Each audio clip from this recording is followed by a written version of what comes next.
படம் வந்து தயாரிப்பில் இருக்கும் பொழுது நான் பார்த்தேன் நம்ம லிங்கு ஆஃபீஸில். படம் முழுக்க ரொம்ப அழகாக ஒரே காடாகவே இருந்துச்சு. என்னடா ஒரே காடாவாக இருக்கே அப்படின்னு பார்க்கும்போது தான் தெரிஞ்சது இந்த படத்தினுடைய ப்ரொடியூசர் ஜெயந்திலால் காடா. I welcome Indian film industries Godfather mister Jayantilal காடா. அவர் நம்ம முன்னாடி ரொம்ப சாதாரணமாக இங்கே வந்து உட்கார்ந்துருக்கிறாரு. அவர் அப்படி கிடையாது. இன்றைக்கி வந்து a most wanted man in the Indian film industry. First நான் இதில் வந்து யார் சார்பாக இங்கே வந்து நிற்கிறேன்னா, இந்த படத்தினுடைய ஹீரோ மதி அவருடைய சார்பாக தான் நான் இங்கே நிற்கிறேன். ஏன்னா ஒவ்வொரு ஹீரோவும் அந்த வளர்கிற நேரத்தில் அவங்களுக்கு கிடைக்கிற அந்த வாய்ப்பு, அவங்க ஆர்வத்துக்கு தீனி கொடுக்குற ஒரு இயக்குனர், எந்த தடையும் சொல்லாத தயங்காத தயாரிப்பாளர், இவ்வளவு விஷயமும் அமையிறதுங்கிறது வந்து ரொம்ப சாதாரணமான விஷயம் கிடையாது. அது மதி அவர்களுக்கு ரொம்ப அழகாக வாய்ச்சிருக்கு.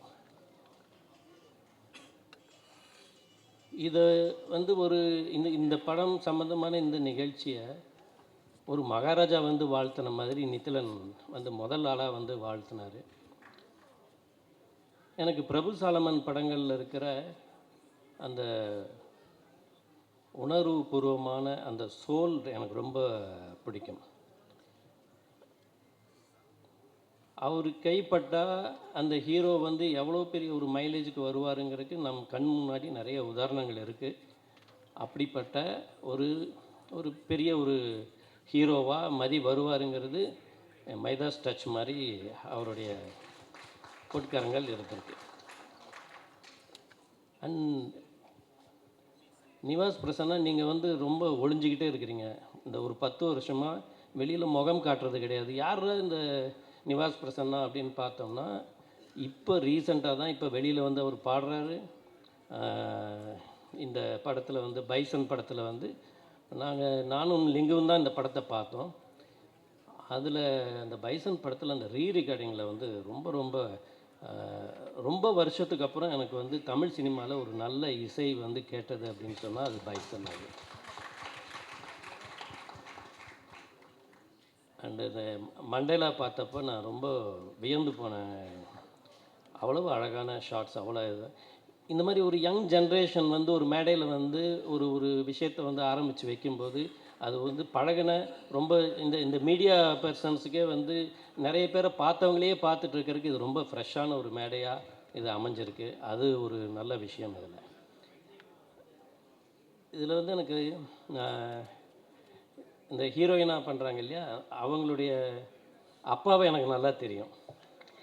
எனக்கு இப்போ தான் அவர் வந்து அவங்க ஃபோட்டோவையும் எதையும் அனுப்பிச்சி வச்சுருந்தார் எனக்கு ஃபோட்டோவில். அப்போ தான் தெரிஞ்சது அவங்க டாக்டர் தான் இவங்க அப்படின்னு சொல்லிட்டு. I welcome you.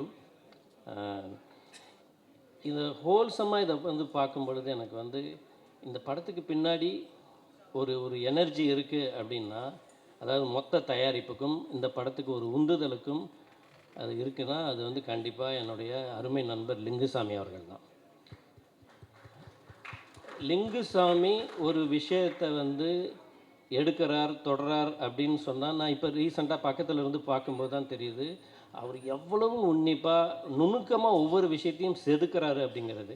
அந்த வகையில் வந்து இந்த கும்கி 2 படத்துக்கு பின்னாடி அயராத அவங்களுடைய எனர்ஜி இருக்குது. முக்கியமாக போஸ் அவர்களுடைய அந்த எனர்ஜி இருக்குது. ரொம்ப ரொம்ப ஒரு ஒரு பாசிட்டிவ் வைப்ரேஷன் இருக்கக்கூடிய ஒரு திருப்பதி பிரதர்ஸ் இன்றைக்கி வந்து எவ்வளோ பெரிய படங்கள் வந்து பண்ணியிருக்கிறாங்க. எவ்வளவு பேருக்கு ஒரு வாய்ப்பு கொடுத்துருக்காங்க. எவ்வளோ பேருடைய அட்ரஸாக இந்த திருப்பதி பிரதர்ஸ் இருந்திருக்கு அப்படின்னு பார்க்கும் பொழுது அவங்களுக்கு இன்னும் நிறைய மைலேஜ் வந்து காத்துட்ருக்கு அப்படிங்கிறது வந்து நல்லா தெரியுது. அது வந்து காடா சார் வந்து கூட இருக்கும்போது திருப்பதி பிரதர்ஸ் வந்து இன்றைக்கி வந்து ஒரு மிகப்பெரிய உயரத்துக்கு வந்து போகும். இன்னும் இது வரைக்கும் ஒரு 26 27 படங்கள் பண்ணியிருக்காங்க. ஆனால் 100வது படம் அவங்க எடுக்கும்போதும் அந்த மேடையில் நான் இருக்கணும் அப்படின்னு சொல்லிட்டு நான் ரொம்ப விரும்புகிறேன். அண்ட் முக்கியமாக இந்த ஃபங்க்ஷனை தொகுத்து வழங்குறது வந்து ரொம்ப ஒரு ஒரு கஷ்டமான டாஸ்க். அதை எல்லாரையும் அந்த ஒரு எனர்ஜியோடு வச்சுருக்கிறதுங்கிறது வந்து இவங்க 2 பேர் கையில் இருக்குது. ஸோ மொத்தத்தில் இந்த கும்கி 2 படம் முக்கியமாக சுகுமாருடைய அந்த ஒளிப்பதிவு, நான் ஒரே ஒரு விஷயம் மட்டும் சொல்லிடுறேன். பல வருஷங்களுக்கு முன்னாடி இந்த கும்கி முதல் படம் அது வந்து ரிலீஸ் ஆனப்போ நான் திருநெல்வேலியில் என்னுடைய படத்தினுடைய படப்பிடிப்புக்காக இருந்தேன். அப்போ அதில் வந்து இந்த நீர்வீழ்ச்சி காட்சி வரும் பொழுது நான் நிஜமாகவே பிரமிச்சு போயிட்டேன். என்னென்னா அந்த தேட்டரில் வந்து ஒரு பெரிய சூப்பர் ஸ்டாருக்கு வந்து எப்படி சுற்றி வர லைட்டு போட்டு இது பண்ணுவாங்களோ அந்த மாதிரி அந்த ஸ்க்ரீனில் லைட் போட்டு இந்த பாடலை படமாக்கியவர் சுகுமார் அப்படின்னு சொல்லிட்டு ஒரு ஸ்லைடு போட்டாங்க. அது தியேட்டர் முழுக்க கொந்தளிச்சு போய் அவ்வளோ பெரிய ஒரு கிளாப்ஸ் வந்து கிடச்சிது. அப்படிப்பட்ட ஒரு உன்னதமான ஒரு பெரிய கேமராமேன் இந்த படத்துக்கு ஒரு பக்கபலமாக இருந்திருக்கிறாரு. அப்புறம் யானை இருக்கிற படம் என்றைக்குமே தோற்றது கிடையாது.